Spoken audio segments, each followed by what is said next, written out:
Yes. Yes. Yes.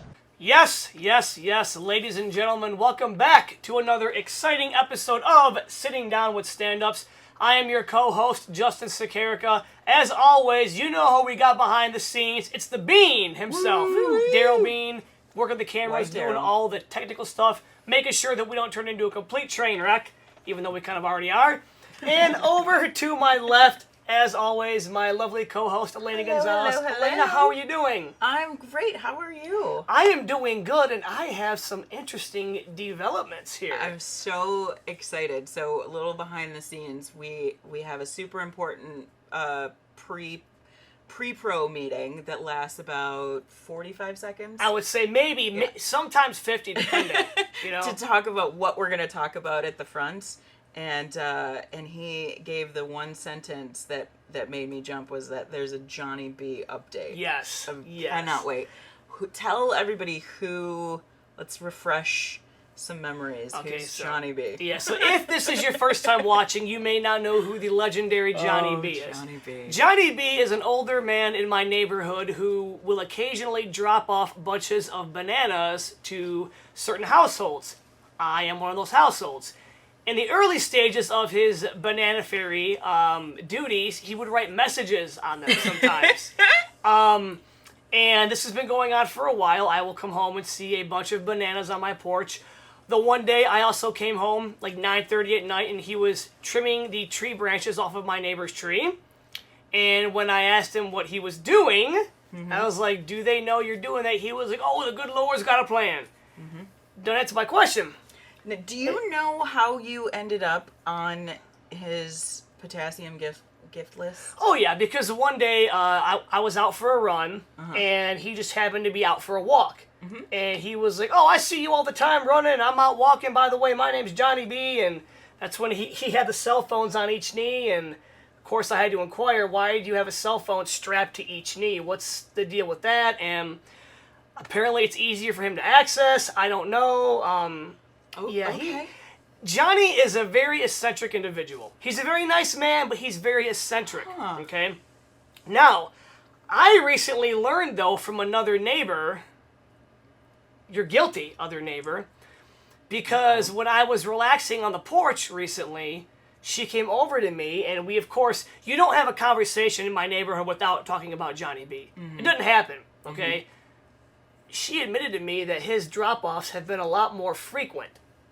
But she comes over here and takes them sometimes. Yes! Yes! Marry, you banana thief! Okay, Yeah. so on one hand, I appreciate the honesty. Yes. But is she struggling? Is it a need? You know, she's got small children. They need potassium. No kids. Like, is that... Yeah, no, she's worried that they're gonna go bad. And she's like, I don't want them to go bad. Like, if you're not home in time, I just come take them. And I'm like, How long did she let you know how long of a window you have? Like, is she giving you 47 minutes? And like, if they're still there? She never gave me a window, but it makes complete sense because I'm gonna piggyback into a different story about her. Okay. Okay. But I was like, really? You become you're taking my free bananas? Like, now if Johnny B was dropping off cheeseburgers, there would have been a fight. There would have been a fight right then and there. I feel like this is passive aggressive. She's mad she didn't make the list. Like, that's what I feel. You know what? Because I've never seen bananas on her porch. Now, granted, she's home all the time, but still. You know. She's if she doesn't have kids running in and out of her house, she's not going through 2 bunches of bananas herself. Exactly. Yeah. And the same woman the one day. Because I like to have bonfires in the summertime. Okay. And I noticed one summer that I wasn't getting my paper at the end of my driveway. That's what I use for kindling. Like, where the hell's the paper at? So finally one day I come home and I'm like, oh, sweet, I've got paper. I can get kindling for a fire. And I go to grab it and she comes running out of her house like, don't grab it, don't grab it. That's the fake paper. And I was like, what the fuck are you talking about, the fake paper? She's like, no. She's like, there's been some guy going around for like a year throwing paper on everyone's driveway, and I pay a premium for the real paper. That's the fake paper. He's littering. And I'm like, you What? do know we all get that for free. So you mean to tell me you've been going around taking people's paper? Thinking, I swear to God, I was like yelling at her on the street. I'm like, this is why people are mad at you. Because you're taking people's paper and you're just throwing it out. Is it the community news kind of thing, or is it like coupons and? No, it's like the paper that everybody gets. Okay. But because she pays a premium for a special one, she thought this guy was just going and throwing litter on everyone's driveway. And there have been times where she's not the most popular individual on the block, and it makes sense because I get to see her running out there and grabbing up paper, thinking she's stopping some nefarious litter bug when she's really just stealing and throwing away people's paper, cleaning up the neighborhood. I do love how she was incensed and did not want you to pick it up. So it's one thing if it's like, okay, it's litter, I'm trying to help out the neighborhood. But no! Yeah. That's my job. Yeah, like you don't touch it. Barging out of her house, and I'm like, is everything okay? Like, what is going on? She's like, don't touch it. That's the fake paper. And I'm like, for crying out loud. Like, I live in a very interesting neighborhood. If anybody's, if any of you cool kids are wondering what life is like in the suburbs, welcome. Yes, welcome to the suburbs. It is a very every neighborhood's got a Mary. Yeah, every neighborhood has a Mary. Not every neighborhood has a Johnny B. That is true. So every neighborhood kind of needs a Johnny B, though. They do, yeah, because we need potassium. We do, but also just like someone who, like, the man's not hurting anybody. No, he's not. Just, eccentric, I think, is the perfect way. Like, just a little off center. Yeah. But super sweet. He is. He's Harmless. Yeah. He's harmless. Great. Now, I do think sometimes, though, he's a little bit overzealous and he jumps the gun. Oh. No, there it is. There is the terrible transition because our guest today, not only is he a super, super funny and talented comedian, he is also very skilled when it comes to firearms. He's a big firearm enthusiast, which I think is great. I think everybody should definitely, it's a bad transition. It's a bad one, right? Yeah. It was a good one, though. But like I said, he's a great guy. He is a staple not only of the Lansing scene, but of the Michigan scene. Famous guy in the Lansing area. Ladies and gentlemen, please give it up for the very funny Robert Jenkins. Robert, get out of here, man. I can't believe of all the things. Like, this man's, like, credits could go... Oh, my God, yes. Let's not get ahead of ourselves. Keep scrolling. Yeah. He's like, oh, gun. Jump the Let's gun, get Robert. His credits are as tall as he is. I always forget how tall you are, man. I know. Like, it's funny. People look up at me like, oh, that's right, because normally I'm on social media. Yeah. Crazy. Yeah. Right? Well, you don't recognize my height when I'm talking about the government. And there's blaming them for things. Yeah, well, fuck the government. There are so many comedians who I forget how tall they are. Like, Timothy Locke is one, or maybe it's because I'm short. I don't know, man. I think we see people on stage. Everybody looks tall on stage. Yeah. You know what I'm saying? So that's all you see are stage pictures. You know what I'm saying? Yeah. So it's like, everybody seems tall, then you get up to somebody like, no, that motherfucker's really tall. Yeah. You know, yeah, and like every time, and like even like I forget how tall Dan Curry is too. And I'm like, I'm just fucking short. And it makes me mad because so many people on my dad's side were like super tall. And they just and didn't get it. I didn't get it. I got my mother's baldness gene right there. Okay. My dad's got a full head of hair. Damn. So yeah, I kind of got the short end of the stick there. It's all bad. Literally. Yeah, it's all bad. So, but how you doing, man? Like, how's everything going, man? I'm good. Thanks for having me on. This is fun. It's good to see y'all. I'm so excited. I'm still kind of shook. Like of all the things that we are going to talk to this man about, and you're just like, we're going hard. Oh yeah, it's a good place to start. That's fine. Yeah. I get it. It was funny to me. I was over there. That's funny. Yeah, but I mean, you are a man though of many talents. Of course, we are gonna, we'll touch on the comedic aspect as well. But again, yes, you and like you said, you do post a lot on social media, and I love the videos of you, at the range or even throwing axes too. Yeah. Yeah. What have you always been interested in guns? Did you grow up around guns, or is this fairly newer? Actually, no, and I think this is something that might be kind of common in like black households, like, you don't play with guns. You know what I mean? You don't even get toy guns. And we didn't understand it coming up, you know what I mean? But, you know, when you get older and you see kind of how guns are, you know, the role they play in American society, then you understand why they don't want their kids playing with them. Right. You know, like Tamir Rice has a fake gun, you know, stuff like that. And it's like, you know, so I get it now, but like I didn't get into guns really until I started stand-up. Actually. Really? Yeah.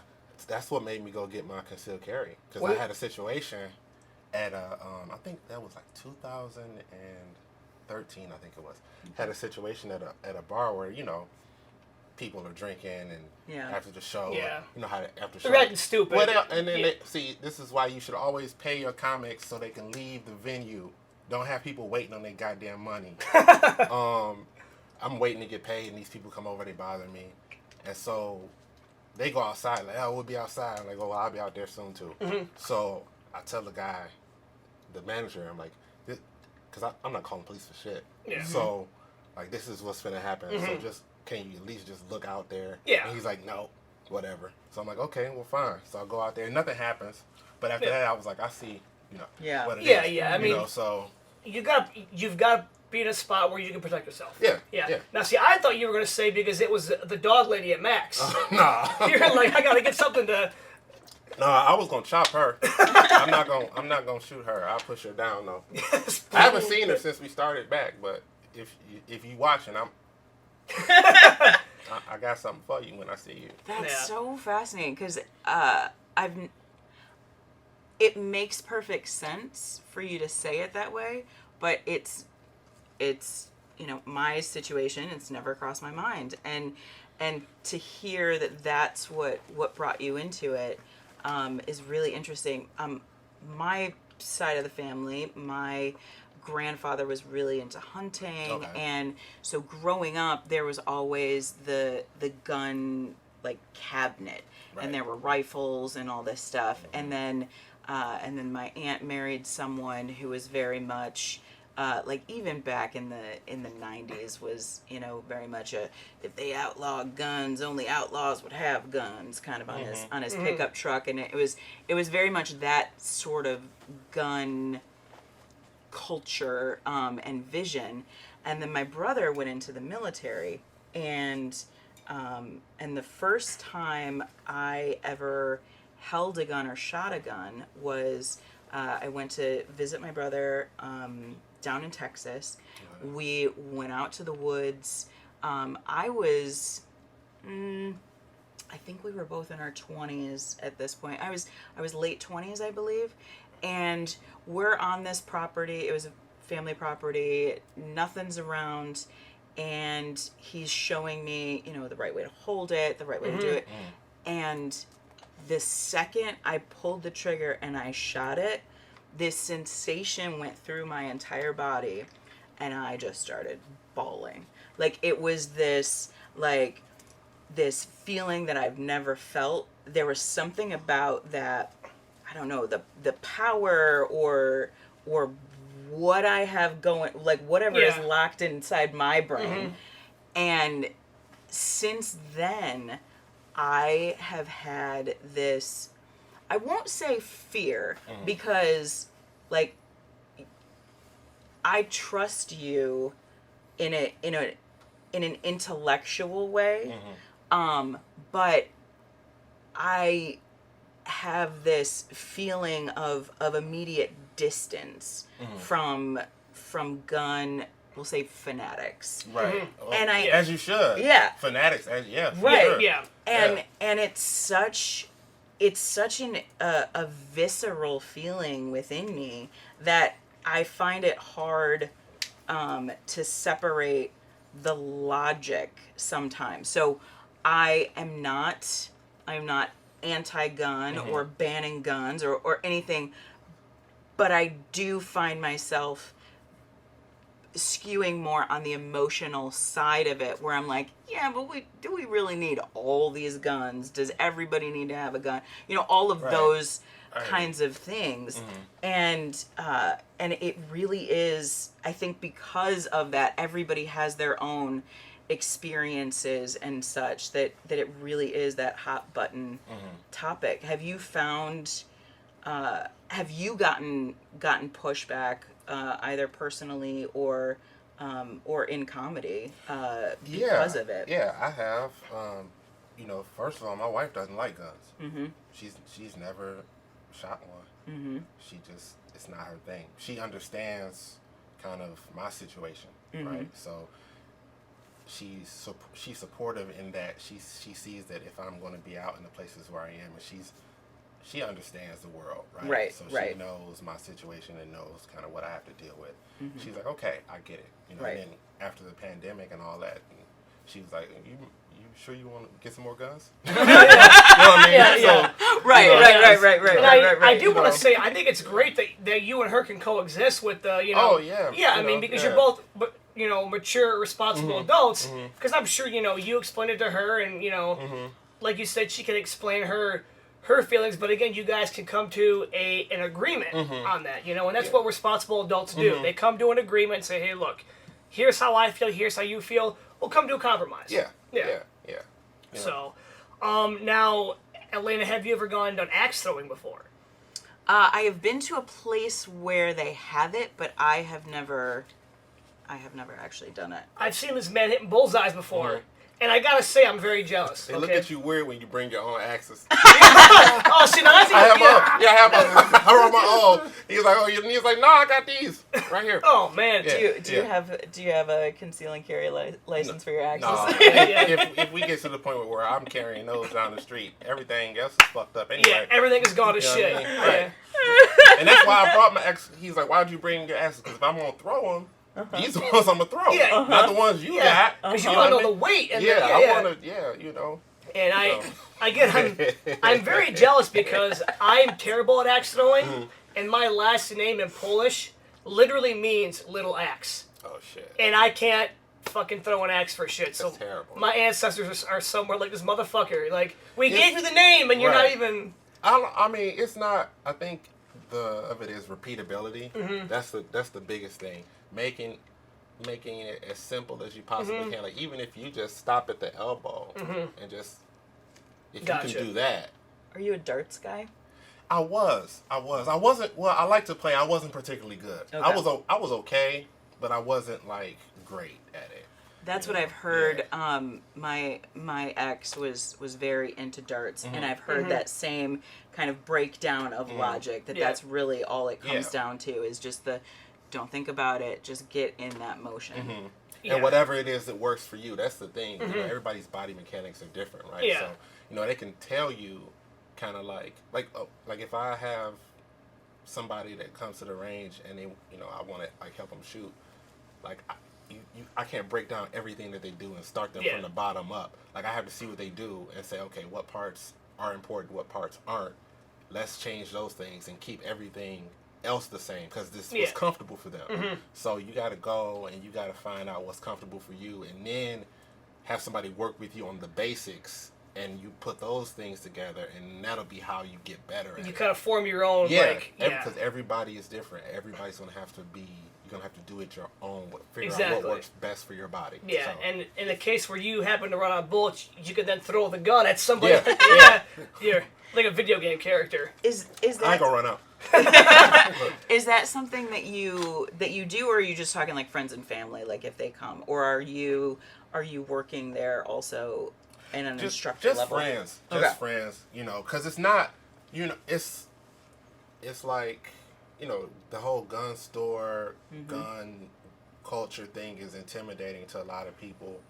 You know, it was intimidating to me when I first went in, because I didn't know what I was doing. I'm walking around just looking at stuff, and I felt out of place. Like, I felt like I didn't belong in there. So, like, if you got somebody who's interested, but they don't know kind of where to get started, I'll talk to them, you know, and kind of explain what my experience has been.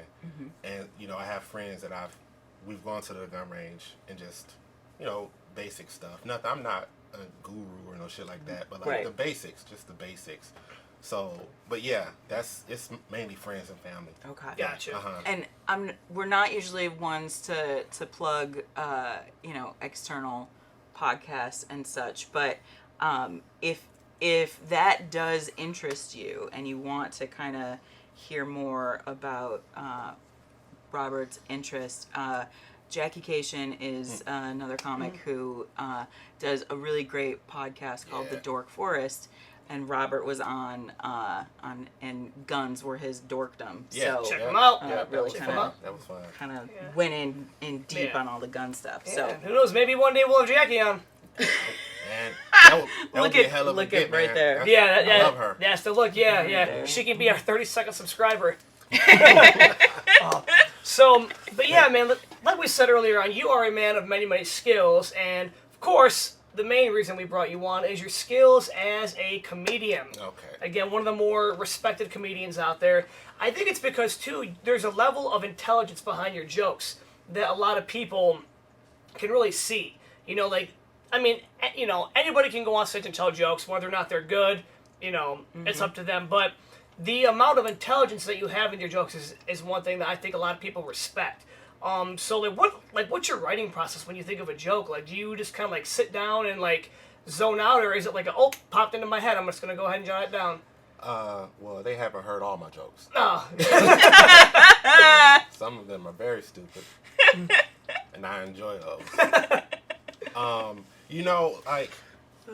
I think I try to take jokes kind of however they come to me. Like, I don't have a set process. Sometimes I will jot notes into my phone, or sometimes I'll hit the voice memo and like literally talk into my phone, record them that way. I got notebooks that I use, index cards, like whatever I can to get the idea out onto paper so it can be preserved kind of how it came to me, that I'll use it. You know what I mean? Like, I don't want to stick with the process and then like, okay, I always write this in a notebook. I'll wait till I get my notebook and I forget it. right. So it's like, however I can get a hold of it is what I'm going to try to do. Gotcha. Yeah, I feel like just go with kind of however you can get it, because like it allows for more versatility. Like you capture more things, the more tools you have at your disposal. You know what I mean? Yeah. So I try to just however I can get it. But here lately, it's been back to the notebook mainly. A lot of like just sitting down and writing and thinking about things, and more so like writing down not even jokes almost, but like kind of like journaling, because that's like journaling and all that stuff. That's like the raw materials for the jokes. The joke is in there. It doesn't. That's the thing. It doesn't have to be funny when it comes out. It just has to come out. Right. And then you can work on it and make it into what? Start molding the concept Right. more and going down Right. different avenues and Right. kind of seeing like Right. which one works and which one doesn't work. Right. Yeah. Right. Yeah. What this is, pretty basic and cliche, but what got you into comedy in the first place?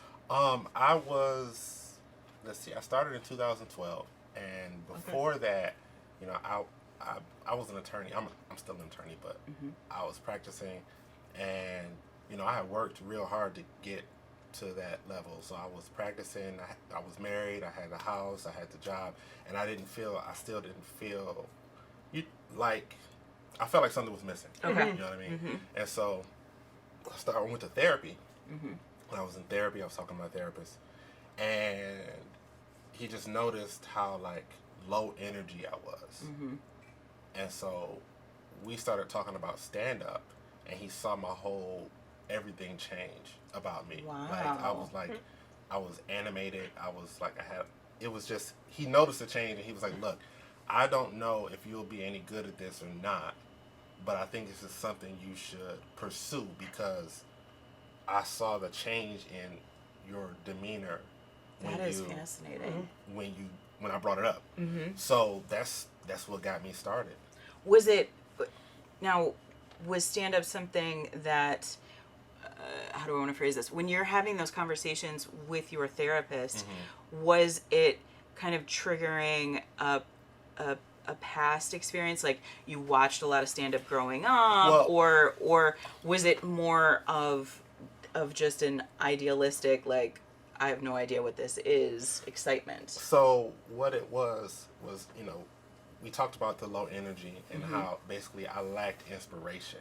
Okay. Like I was not inspired in like my day-to-day life, right? So he asked me, when was the last time that I did something and like lost track of time? Okay. Right? And so this was in law school, my first year of law school. I had to host a talent show. Okay. And so for that, I had to write jokes. And so I'm Interesting. sitting down in the law library, and I get my notebook and stuff, and I'm sitting there, and I go to the law library, and I get there at like 10 a.m. And then before I look up, it's 5.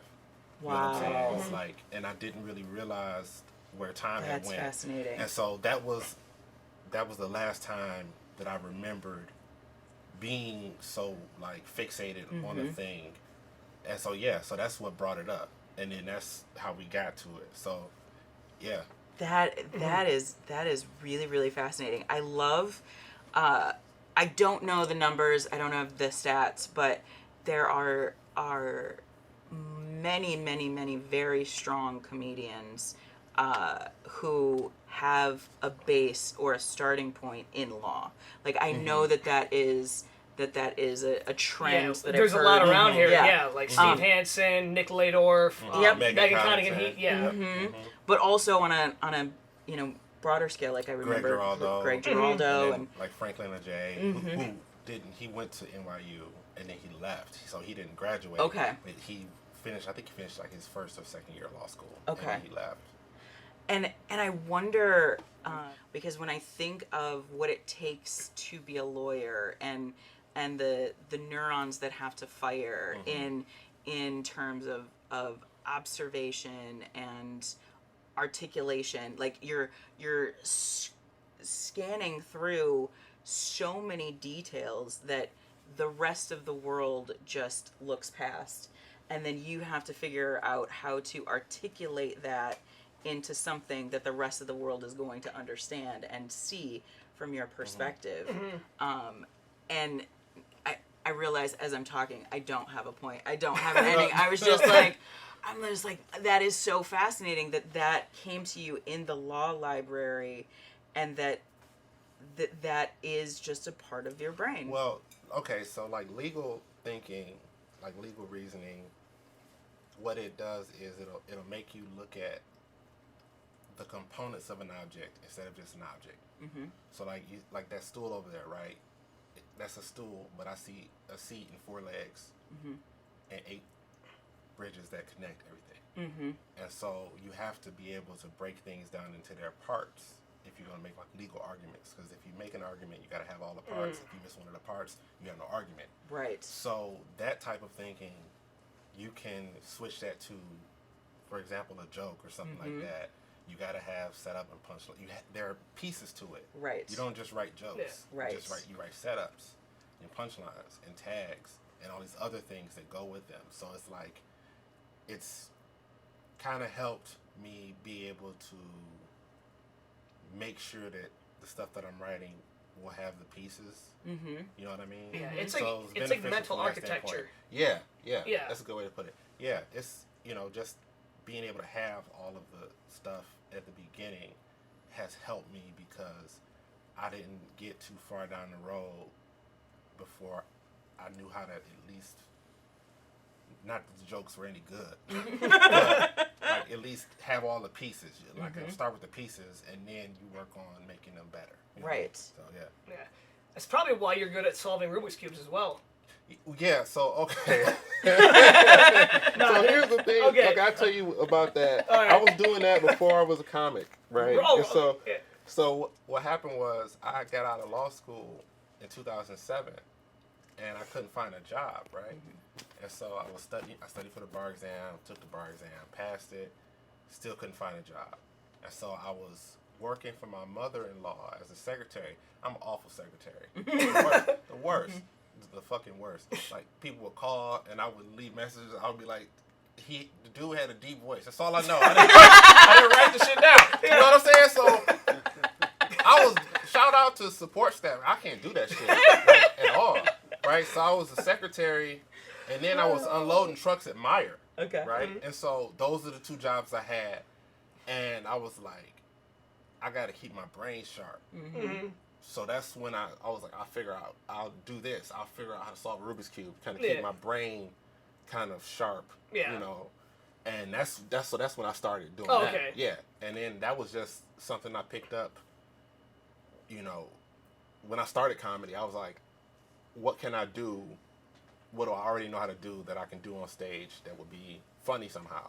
And so that's where that came from. Okay, yeah, because I've seen before on Facebook. I'm like, God damn, I've never solved one. It's not super difficult. It's just patterns. It's just patterns. I don't understand patterns. I don't look at me. I'm wearing all black. I don't know patterns or anything. I'm just very blank. I'm not good at puzzles. Like literally. I like that type of shit. I like puzzles and that type of stuff. Like RPG games. No. I'm like, you know what? Like I can't play Zelda. Like because I can't figure shit out. That's my shit. I love that game. See now, which in your opinion, what is the best Zelda game that's ever been released? Oh, I mean, it's not. Tears of the Kingdom is the last one, and that's the best one. But it's like, it's unfair to compare them because of like the graphics and the gameplay. It like leaps and bounds from where it was in the beginning. Yeah. Like if we're talking like story wise, you know, Majora's Mask was a good one, but like nothing is going to compare to Breath of the Wild and Tears of the Kingdom. Yeah, like they're just heads and shoulders above everything else. Really. Yeah. I mean, again, I'm not good at RPG games. Like I like beat 'em ups. I run one direction, jam a button, punch, and keep going on. Like the side scrolling. Yeah. And those are making a comeback. Have you heard of this game called Hades? I have, yes. Have you played it? Not yet, no. Oh, no. that is the shit. Is it really? Yes, you need to get that game. That game is fun, man. Like I was playing that before I got the Zelda. Oh, okay. Then when Zelda came out, you're like, fuck Hades. Now got Link and now. So, is Link your character in Smash Brothers? No, I play with and I'm garbage at that game. The worst. I play with Solid Snake from Metal Gear. Oh, okay, yeah, he's good. And he's all right. I mean, I'm terrible, so he's gonna look very mediocre when I'm playing. Gotcha. Right? That's how I play with him. And I play with Ryu, and Ryu and Ken. Ryu and Ken are the same person. But those are my main like 3 characters. Gotcha. Who's yours? So I'm actually, again, I don't know if I'm good. I'm good in my friends group, but I'm sure if I go online, some 6-year-old kid's gonna kick my ass with Pac-Man. But I'm good with Bowser. Just a big brute, just go on there. Just mashing people. Yeah, because like I'm not very mobile in the game. I'm like I want someone who's grounded, who feels heavy, who I'm not gonna get knocked off the platform in one hit. Yeah. You know, so just a big tank of a person. Are you a Smash Brothers person, Elena? So I'm a terrible parent because my son loves that game and will play it with his dad, and I have texts from his dad like, "Oh, he beat me," and I know it, but I don't know who they use. I've never played it myself. Okay. Like there's so many characters. I was like Street Fighter 2. Great game, by the way. Like original. My cousins wouldn't let me be Chun-Li anymore. Like that was because I knew all the you just jam on same thing with Tech Mobile. They wouldn't let me be the 49ers anymore because I learned all the plays. So it was like that was my window. Gotcha. And then, what I know in the zeitgeist, and I would go. I went for you were talking about types of games. Yeah. Like my jam was Parappa the Rapper. Oh, like Parappa. That was oh my god, those types of games. Parappa the Rapper. You were talking about patterns and stuff. Like I would love the bubble shooters or any sort of pattern. Kind of stuff. I used to play Dance Dance Revolution. Oh my god. Yep. I remember Picture how that. I was serious with that shit too. Oh man. Yeah, I'll be down there sweating my ass off. Cause you're what, 6'6" probably? It was like your 6'6" Robert out there. Had tall ceilings. No, see, I'm old. I was playing that shit when I was in law school. I was old. Just like, who is this old person out here kicking these youngsters' asses in this game? Like, get it together, son. I love it. My brother and I, we had. Do you remember the NES? I don't know. Power Pad. The Power Pad. The Power Pad. Yes.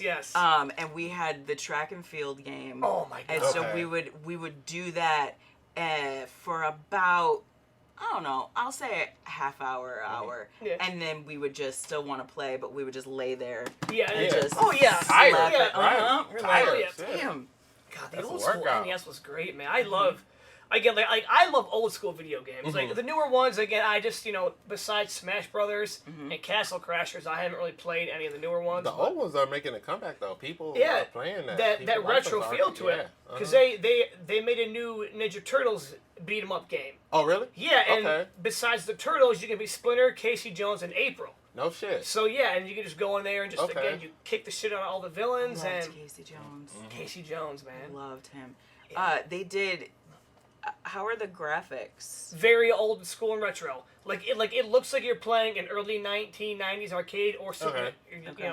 like a Super Nintendo game. Because the new movie that they just did, they went more of a comic book style sketch. So I wasn't sure if they would mirror it that. still in the looks to game. me it does look very 90s to me still. Okay. And I mean obviously the Turtles I think they're still popular. I have no idea. I mean I'm a 39-year-old man, so I'm Yeah, the new movie, I think numbers wise is doing fairly well, and Yeah. Seth Rogen.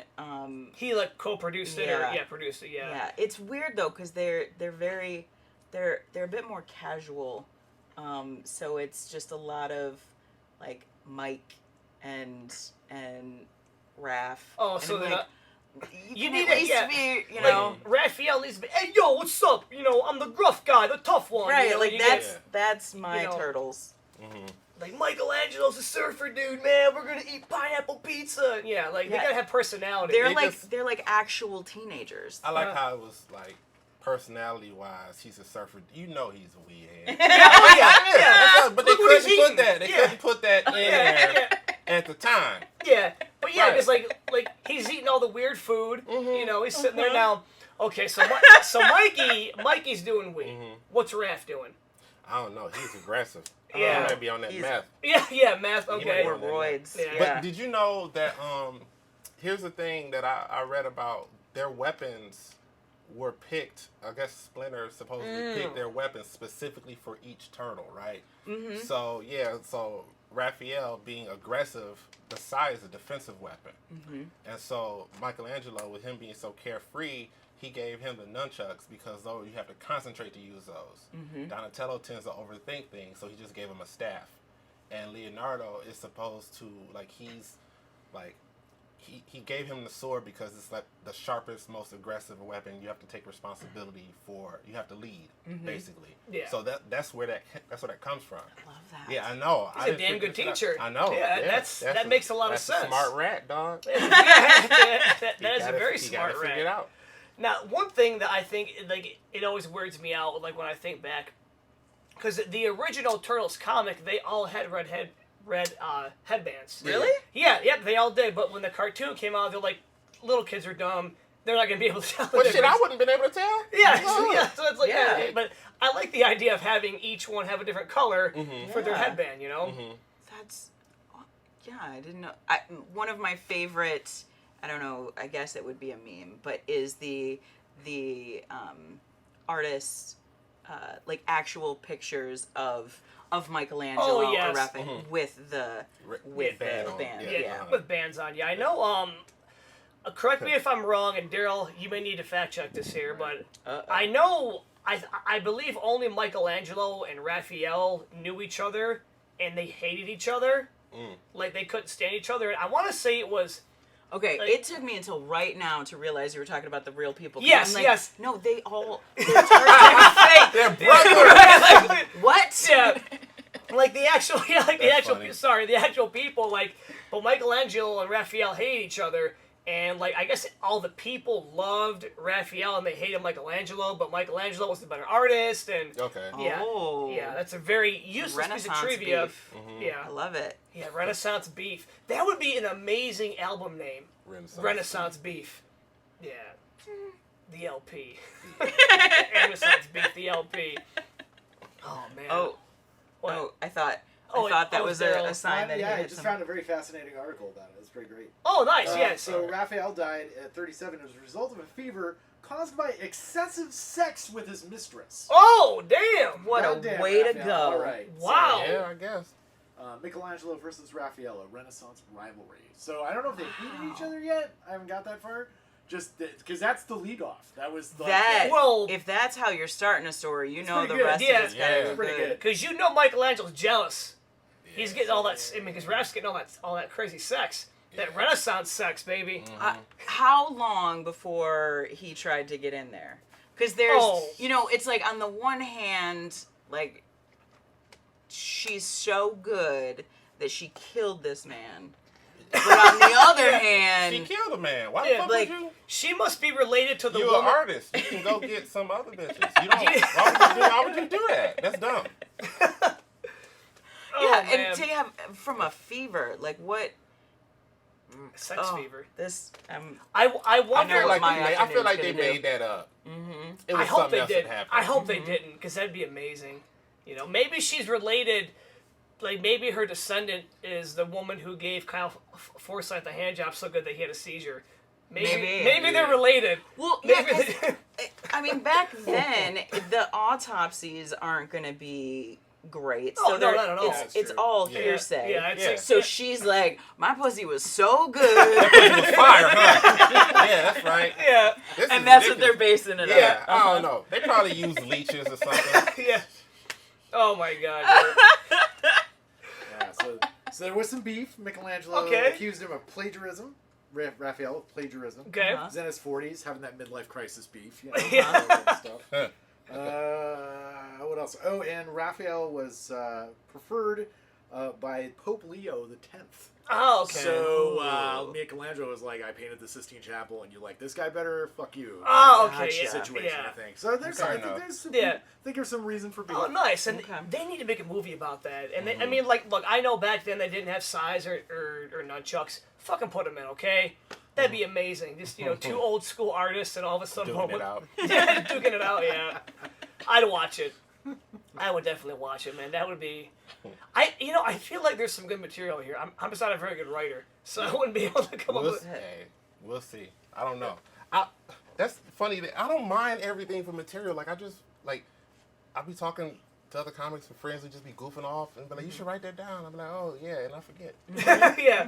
Well, Yeah. we can always go back and watch it. So, because I always forget what to say about the podcast until like I watch it again. I'm like, what the fuck did we talk about? Like, I have no Right. idea. You know?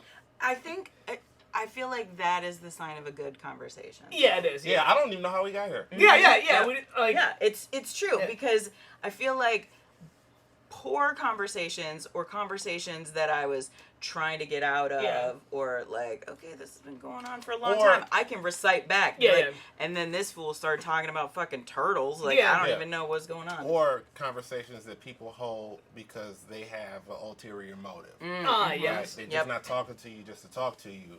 Yep. It's something they want to get out of you or want you to do something. Those tend to be very regimented Yeah. and like structured. Yeah. Yep. Very You know what I'm saying? robotic and boring. Yeah, Yeah. because talking to you ain't the point. Yeah. You know. They're like, let me get this 4 minutes of small talk so it feels like we're warming up, and then And then yeah. they start going into all their razzmatazz bullshit here. Yeah. But here we're talking about Renaissance pussy. I love it. I love it. That's a better album Yeah. name. Yeah, that is. Renaissance Yeah, Pussy is better yeah. than Well, Renaissance Beef. so, or how about you combine them and put Renaissance beef No. curtains? Oh no! I knew that's where Yeah, I was. yeah. I was Renaissance beef rejecting curtains. that idea before you started. In advance. No, yeah. Uh-uh. Yeah, you know me way too well. Well, I mean, while we're on the subject of music and albums and whatnot, Okay. so no, That was a weird subject. you're also very big into music, aren't you? Yeah. Because I've seen you post before on Facebook too about certain albums. Yeah, So, yeah. Like, what kind of music are like you really into? Like I mean, I like all types of music. I would say, I don't like country music, same here. Hate it. but Johnny Cash, right? Like, does he count as like he is country music, but it's gone so far afield of what he was. But I listen to like pretty much anything. I think good music will transcend genre normally. Yeah, You know, absolutely. there's a certain quality to it that you can just recognize and say, yeah, I like this song, or Gotcha. Yeah. So I like all different types of stuff. Fun fact about Johnny Cash, I want to say he was almost responsible for the extinction of the California condor. Really? Yeah, because he was driving down the road and he like flicked a cigarette out and it caught this big area on fire. No and shit. Swear to God, yeah. Daryl, again, if you want to fact check that, I think believe you. It was some sort of bird that he almost killed, and he was like, I don't give a damn about them yellow buzzards. And they're like, you probably should. They're like, Johnny, you Damn. probably should give it. Okay. Yeah, but I mean, like you said- Stories like that are such a good. My brain immediately goes to the PR side. So back then, Johnny Cash is this. Johnny Cash is a brand. Yes. You know, he is who he is, Oh, shit. and he would say, Right? I don't give Oh, a fuck shit. about those Yeah. yellow So, buzzards.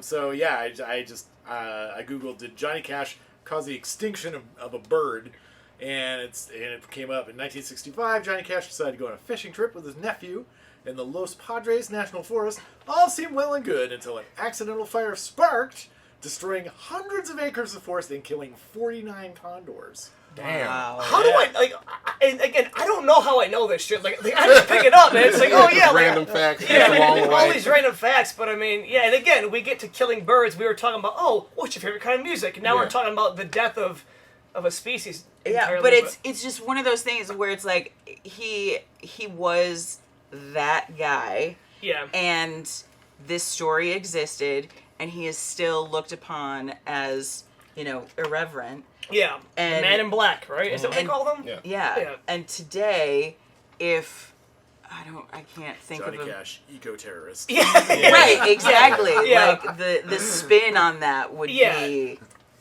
I wonder how many. exhausting. Outrageous. He would have got canceled for that. Oh, yeah. For I sure. wonder how many people actually know he did that. Probably not many. I didn't know that. It would Yeah, I have didn't been. know It would have either. been for smoking. PETA would have been after him. The Yeah. environmentalists would He's be after him. fishing. He's killing condors. Yeah. He's a murderer. Yeah, but He'd been apologizing in a commercial or something. Oh, yeah. I'm Johnny Cash. yeah, Uh-huh. I'm Condor so- is not meant to be burned up. yeah. Only Now you hear can my new prevent song. forest fires. Yeah. I wonder if he did anything with.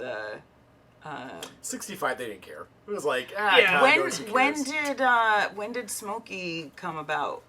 Oh, maybe. Oh, wow. I wonder Seems like maybe. the 70s, 80s. Do you think Smokey the Bear was created to combat Johnny Cash? That's the wins that theory fight? I'm going with. Who wins that fight?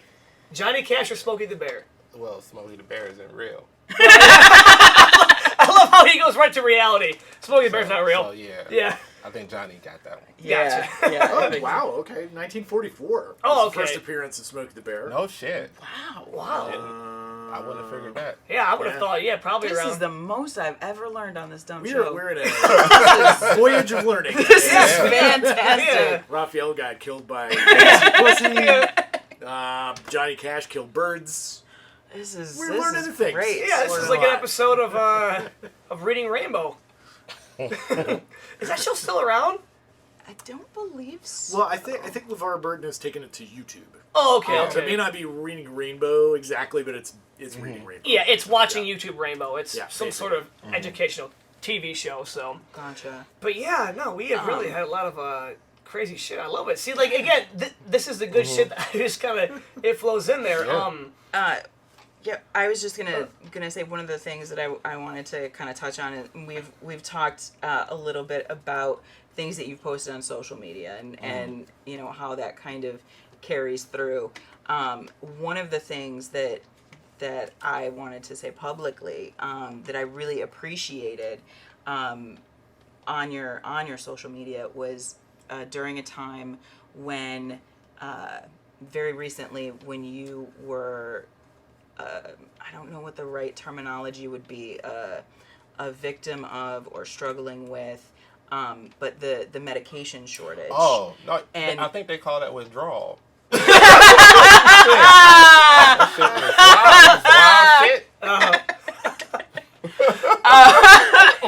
Yes. Oh, but God damn it. but the fact that you were, you know, I have no idea what it was like to deal with personally, but the openness that you were kind of walking through all of Yeah, that. I really okay. appreciated that. So like that was wild. So what happened was, and to this day I don't know if anybody has a straight answer or not, but there came a time when nobody could find Adderall. So I have ADHD. I've had it.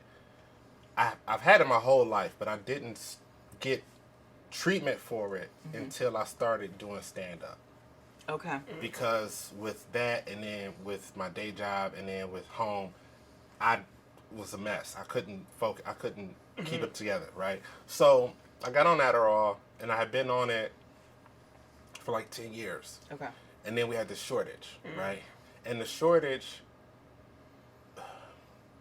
people think the shortage wasn't we made a mistake thing. It was we're mad we can't make any money on this. And so it was kind of like, well, fuck y'all, right? And so I'm very spiteful. So I had a decision to make. I was like, I can switch to another stimulant, at which in a few months they might run out of this too, because everybody is going to do that. Right. Or I can try a non-stimulant medication and see if I can get by with that. And so I quit cold turkey. Like, I stopped. Man. Like, I quit. I just quit. Once I ran out, I just stopped. Don't do that. Yeah. Don't do that. That was rough. So, like, it's crazy taking Adderall for like 10 some years and then just quitting, right? That's Yeah, I intense. can't So even imagine it what your was- body and mind go through, man. It was headaches. Yeah. I just couldn't sleep. It was rough. I was grinding my teeth. Like, I had this thing I had to put in a mouth, like a boxing mouthpiece, like keep my. It was tough. The first, I want to say, little over a week. That was the worst of it, and then things got progressively better. But the thing that messed me up was I stopped taking Adderall, and then there was a window in there where I had no medication. And I started the new medication. And so if I would have started the new medication right when I stopped, it would have went a lot smoother. Yeah. Right? Yeah. So that kind of messed me up. So it would have been better had I done it that way. Hindsight is 20/20, but yeah, that was wild. And it was like, it's one of those things, it's so wild, it was so crazy that like the main reason I talked about it, because I don't know anybody who's gonna, number one, stop taking Adderall just like cold turkey, right? Number two, gonna switch medications. Like, everybody's going through this, because I have friends who they didn't switch. So they were calling pharmacies and doing everything they could to get the medication. It's like, if you, what do you do? Because not everybody can do that. Right. And right. so, I'm even with all the stuff that's happening, I'm very fortunate in that I have the resources where I can make a doctor's appointment and we can try this different avenue. A lot of people don't have that. Right. So yeah, so that's the main reason I wanted to talk about it, because it's like, this is something, if people can watch this and kind of see what's going on and like think like, okay, maybe switching to a non-stimulant is an avenue for me. How is it going for this person? You know what I'm saying? Yeah, you're So, giving yeah. people who don't have hope is what you're doing. I don't know about all that. Well, I mean, okay. I'm trying to show them an alternative. There's an alternative to this. You don't have to just take it, because like, that's grimy shit. That's what drug dealers do, is get you on the shit and then pull it back. Yeah. That was real grimy shit. Government. You know what I'm saying? So it's like, that was foul. Yeah. How they did that. And that was another reason I decided to go off, because I'm like, I don't want to be on anything where they could just yank it from you, and now you just like, oh, I need it. Yeah, hearing That's that wild about shit. calling around to Yeah. all these places, like, Yes. that's exactly what I Yes. pictured, is like people hitting trying up to this score. house and Yeah. that house. That's And, that's wild that shit. that is crazy. And to think, what if they did that with something like insulin? What's to stop them? Yeah, I mean, it's a very scary thought. It's a all very of that, scary all the thought. drugs, man. All the drugs should be free any motherfucking way. Yes. But, so that was something. And I really, I like where we're at. Don't get me wrong with what I'm about to say. There is a lot of fucked up shit. But I like where we're at right now, like in this timeline, in this point in history, with the ability to speak more freely about things like mental health. Because, you know, we were talking about Johnny Cash as a brand or whatever. Yeah. There was a time where you are a very cool person. Like, that's maybe not the right word, but like as a performer and people that look up to you, like they shouldn't do that, but they do, and in that same kind of thing with the brand. And so for you to say, like, I have ADHD and I'm dealing with this shit with Adderall and I'm deciding I'm gonna go here, and not have it be something that then is looked at. Yeah. And so it's like, no, we are all able to talk about this and shine a spotlight for other people who don't have that platform or would have questions and don't have anywhere to go, and to be like, okay, I see this is how Robert's handling it. Maybe that'll work for me. So I think a lot of people right now feel like they don't have much control over anything. You know what I mean? Like, you don't have any control over your day-to-day life. You don't have control. We certainly don't have control over the environment. Yeah. Or, you know, what the people that are making choices are doing, right? Yeah. So you do feel hopeless, like you can't do anything about your situation. But, like, you can control the things that you can control. Like, you do have there are things that are within your power. Like, you can control what you put in your body. You know what I'm saying? Like, as far as, like, food and all that other stuff, but also with medication. Like, you can have an active say in your course of like, what you choose to do. You know, you don't just have to just listen to whatever a doctor tells you. I mean, you should follow medical advice, but there are different avenues that you can go. Yes. You know what I'm saying? So, like, it is cool. We are in a different time. We're in a time where, and I think social media has a lot to do with that, because they can't control the flow of information anymore. Right. There's no way to stop, like, Facebook, TikTok, all that other, Instagram. Like, there's no way to control what the masses are saying anymore. Yeah. It's just out. So if somebody has an idea or a thought, for better or for worse, some motherfuckers shouldn't get internet. Right. You know what I'm saying? You know, they shouldn't, you know, some of them, it should be some limits. Yes. You know? Yes. You know what I mean? Yes. But, like, everybody can talk now, and everybody can speak freely. So not everybody can speak freely, but the ability to get your message out there isn't hindered like it used to be. Right? It was much more centralized. Right. So people have ideas and they talk about, like, mental health stuff, and everybody wants to, you know. Yeah. It is. So I agree. It is a good time. It's so much harder to control people. And, you know, it's until you end up in Facebook jail.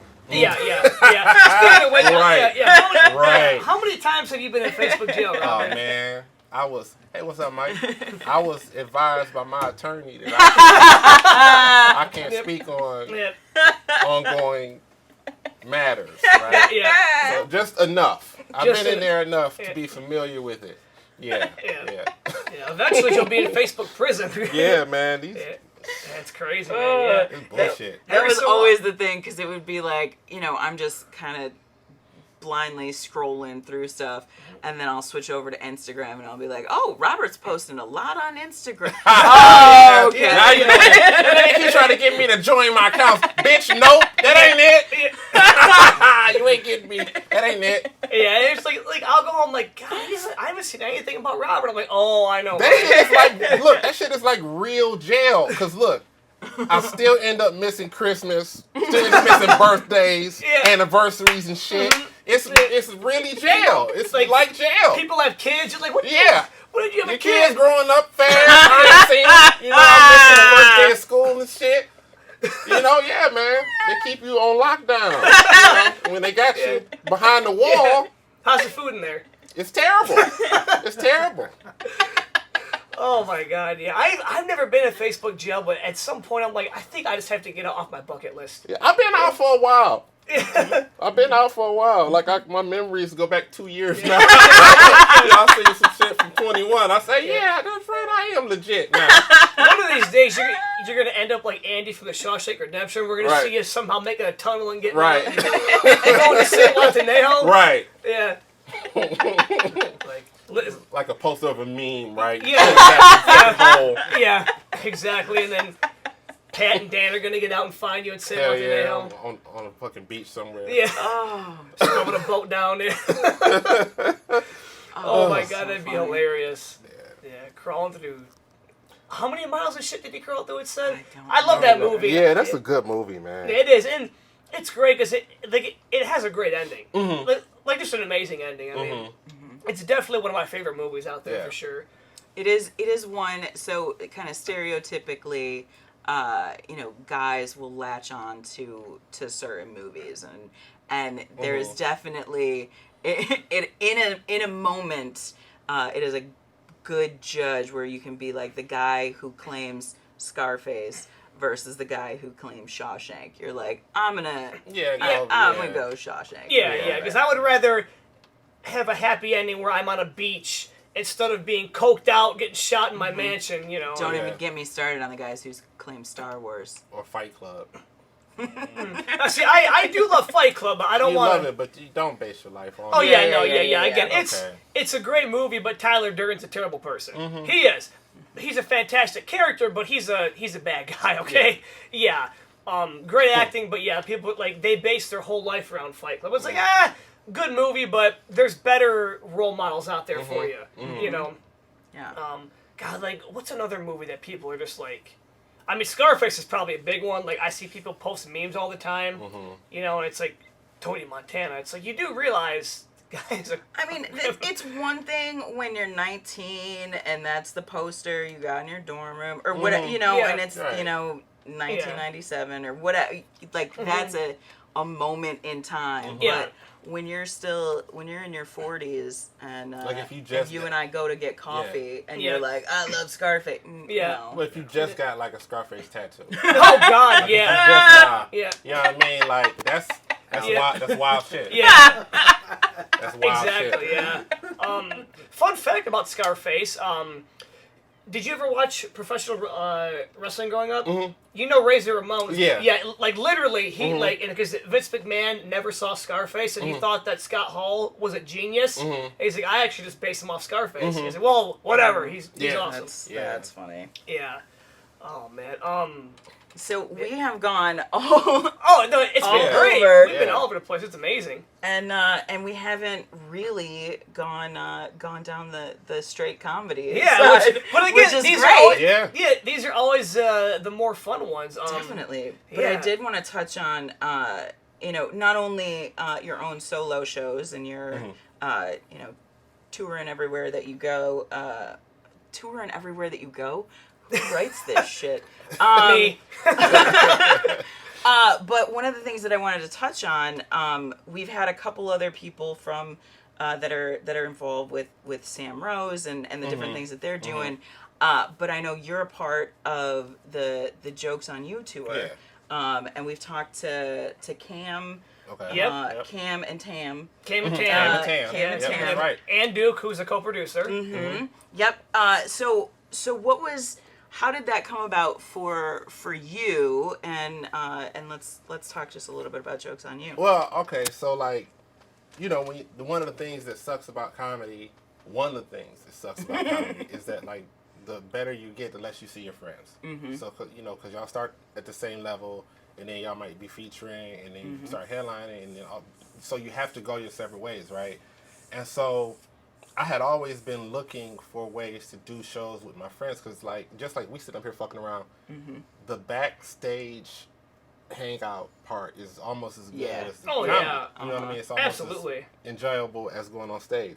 So you get a group of folks that we get along real well, and so the show becomes it's easy because it's like you split 90 minutes 5 ways or whatever, and it's just fun. It's just fun. It's really fun. It's a real easy way to have a good time. You know what I'm saying? So that, I mean, it ain't really a whole lot. Like, it's not hella complicated how it came together. Like, we just know all these folks, and we cool. So it's like, let's just do these shows. You know, Yeah. that's really all it was. And I mean, like, ultimately, Mike Jeter is the one who came up with the idea Right. to like brand it and yeah. So, you know, that's where that comes from. It was his idea to bring us together. You know what I mean? So, yeah. Yeah, and talking to him about it, like from a marketing and promotion side of it, you know, we talked a little bit before the show about how important it is for clubs and other things to put some sort of references to the type of comedy that somebody is going to get into. Yeah. And there is such a quick stamp that that different clubs or theaters will be like, okay, well, you're black, so your comedy is this. And it's like the comics that are on that lineup all are hilarious and all are different types of comics. But surprise, they're all also black. Like I know. It's crazy. It's crazy. You're telling me right now? You mean to tell me in 2020 I know. there are black comics There's that are different? You're lying to me, sir. Hey, I will not take these lies on my can't podcast. believe it. But how have the shows been going? Like the audience reception. Like, so it's been really good. Like, this is one of the best things about doing comedy is like, do it where you can put your face on the poster. Because when people can see you and see what they're going to get, it's more of, I feel like it's not a bait and switch, right? Like, you don't have to hear me to know what I'm going to think about the police. You know what I'm saying? Like, there's just certain shit that just, okay, so if I buy a ticket and his face is on there, I'm probably going to hear this I don't know how he's going to get to it, but this is probably what he thinks. And you would be right. So, you know, it's good. All five of us, we're on the poster. You see what it is. But we're all different, but we're all like, the crowds, the people who buy tickets and come see us are into it. Nice. You know what I'm saying? Like, they want to be there. Yep. So it's when you can cultivate an audience like that, it makes stand-up a lot easier. You don't have to convince anybody that your viewpoint is valid. You know what I mean? Like, that's one of the things that's been good for, like, when I have headline shows, like, I headline, but I also feature a lot too. And so the reception I get as a feature act, depending on who the headliner is way different than when I'm headlining. Because they don't see me, right? So I feature, and I come out, and I do what I do, and they wouldn't say, like, wait a minute, I came out to have a good time. You know, and then people be arguing and shit. I like breaking couples up. You know what I mean? I like doing shit sometimes, you know, make sure if he's jackass, he's not going to get no pussy tonight. You know what I'm saying? Because I wanted to start an argument. You know, I like doing that. You know, I like, you know, yeah. So next time he's in your town, date night. That is. Yeah, look, if you just want to have a good time, that's cool. But if you come in here and you know, got certain ideas, it might be a rough night for you. He's gonna put a wedge right in there. Yeah. Going home with no pussy. Hey, no, they just quiet in the car. That's what I want. You just sit there, just. You're not gonna be like Raphael, who we spoke about earlier. You laughed a little too hard at that part. Yeah. He was that funny. Yeah. I think we've all had the awkward car rides home before. Oh, it's terrible. Yeah, that's when it's like, oh god. Yeah. So where can people find out when you are going to be in their city? What's the best place? RobJComedy.com is my website. I just got it revamped. It's just redesigned. Now I got to put some shows on there. Because now it's like, oh, this is dope, and it ain't shit on there. So that's my website. That's my. They call it, I don't even fuck with Twitter no more. What is it, X now? What they X. call it? Yeah, we talked about that last time. It's just X. Yeah, Whatever. but I think we talked about this with Pat, but we don't know if they're going to keep it because to be in the Apple App Store, You need 2 syllables. you have to have 2 letters. Or, I'm sorry. Your app has to have 2 letters, and Elon just went with the 1, so it wasn't being able to be downloaded. You mean to tell me he didn't think it through? I know, shocking, shocking. That's interesting. So we'll see. So I don't fuck with Twitter. I'm on Instagram, Rob J Comedy on Instagram. That's Follow pretty him. much it. Follow him. Rob J Yeah. Comedy. Yeah. And what about you, Elena? What do you got going on with the socials and the? Yeah, at Gonzaleza, Gonzaleeza. That'll have all of my shows and such, and just as a general plug, because I know that they're running for the next 2.5 months, I believe. Submissions are open for Traverse City. So check out Sam Rose Entertainment for Traverse City Comedy Festival. Nice. And as always, I have my monthly show at Bearded Lamb Brewing Company in Plymouth, my monthly show at Rusted Crow Distillery in Dearborn Heights, really close to starting up the Rusted Crow in Belleville, that's in the works, and as well Downey Brewing Company in Dearborn. Gotta call Dean. Dean, I'll be calling you soon. That's what we got. Ladies and gentlemen, thank you so much for watching, listening, and all that good jazz. Take care.